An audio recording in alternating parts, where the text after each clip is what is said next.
black hair that was unfashionably straight and hung down her back like a silken cloak. Her eyes were a curious dark blue-grey colour, exactly like her father's, whilst Charlie had curly blonde hair and blue eyes like their mother's.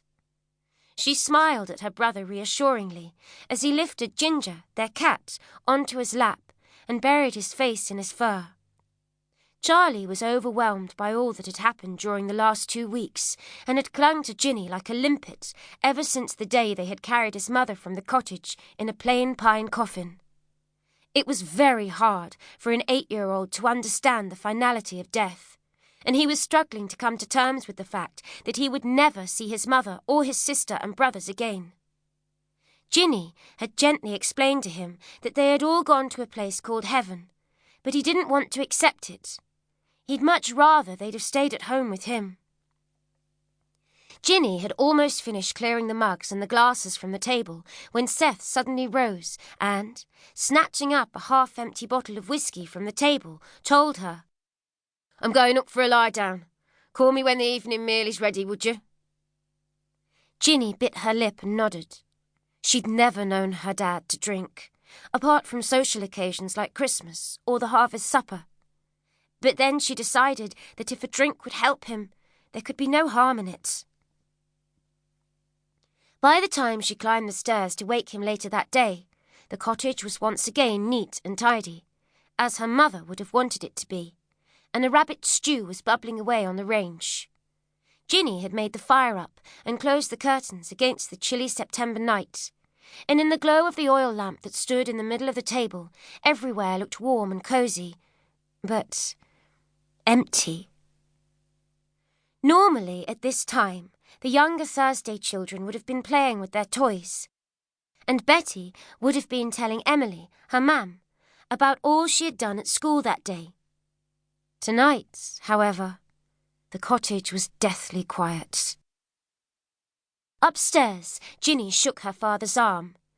"Dad, your dinner is ready," she whispered. Seth was lying across the bed, still dressed in his Sunday best suit, and she was alarmed to see that the bottle of whiskey he had taken upstairs with him now lay empty on the eiderdown at the side of him. What? Seth started awake, then groaned, as his hand rose to clasp his forehead. He was going to have a terrible hangover the next day, but at least the drink had dulled the pain in his heart for a short while. "Your dinner," Ginny repeated. "It's almost ready. Will you come down for it? And perhaps you'd like to get changed first." I will," he mumbled, as he felt his way towards the edge of the bed.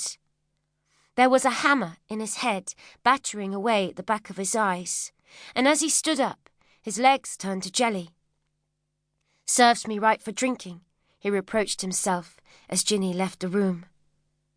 None of them ate much of their evening meal, and Ginny was relieved when she tucked Charlie into bed and her father had retired for an early night.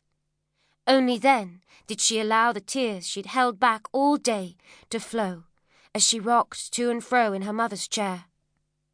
Although she was only 16, she knew that her life was never going to be the same again. Girlhood was over, and somehow she must become the woman of the house now and take care of her father and Charlie. The next morning, Ginny was unable to rouse her father, but she wasn't overly concerned. The Blights' children's funeral wasn't until later in the afternoon, so she would have plenty of time to press his suit when he did decide to get up, and the master up at the farm had said he wouldn't be expected into work, so there was no harm done. When he did get up shortly before lunchtime, however, he looked dreadful, and to Ginny's horror, he began drinking again. "Dad," she said tentatively, "perhaps you should get out of your suit so I can iron it for you and get yourself washed. The children from next door are being buried at 3 o'clock, and it would look disrespectful if you weren't ready." "I shan't be going to the funeral," Seth growled, in a completely uncharacteristic manner. "I've had enough of funerals to last me a lifetime." "But Dad..." "I'm not going. Didn't you hear what I said?" Ginny looked stunned, and Charlie's eyes welled with tears as